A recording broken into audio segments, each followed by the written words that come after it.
them in their own words, learn how they have coped, and gain a deep understanding about what makes them persevere in spite of the emotional and physical toll. As you will hear, each chapter is introduced with Bob's keen observations and closes with key lessons from him. My mentor, Dr. Frederick Fritz Redlich, served as Dean of Yale's School of Medicine. He was a monumental influence in the field of social psychiatry and a pioneer in the field of psychiatric and medical ethics. Dr. Redlich always stressed three key elements in his work. First, keep it simple, even though that can be quite difficult. Second, coming up with a new idea isn't necessarily hard.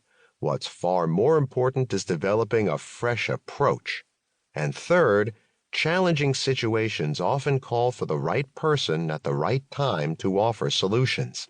I believe that Bob and his new book adhere to all three of Dr. Redlich's guideposts. Bob does not overcomplicate his message, presenting it instead with clarity, empathy, and a knack for finding common ground and making a genuine human connection, no matter the audience. His fresh approach is rooted in his personal understanding of and experience with trauma. Rather than causing people to tune him out with technical or overly medicalized terms, Bob serves as a bridge between the medical world and lay people. He has coined his own relatable term for those working on the front lines: operational stress, a phrase that reduces stigma and encourages dialogue. I firmly believe Bob is the right person at the right time to help provide this crucial message, underlining that those who act heroically in life-saving situations have the same vulnerabilities as anyone else and need to be conscious of caring for themselves as they care for others. With that in mind, my staff and I have created the Harvard Global Mental Health Self-Care Pocket Card. The card provides 10 reminders designed to provide frontline workers the tools to take care of themselves, their families, and their loved ones. I applaud Bob's holistic view that for true healing to take place, families of trauma sufferers must also be part of the discussion. This book will help bring them into the dialogue. I believe it will appeal to a wide audience: healthcare professionals, anyone cared for by them, and members of the general public who want to learn more about the heroic behind-the-scenes efforts of doctors, nurses, hospital administrators, first responders, and other frontline workers. I have no doubt that Bob's experienced, compassionate voice will connect with these groups.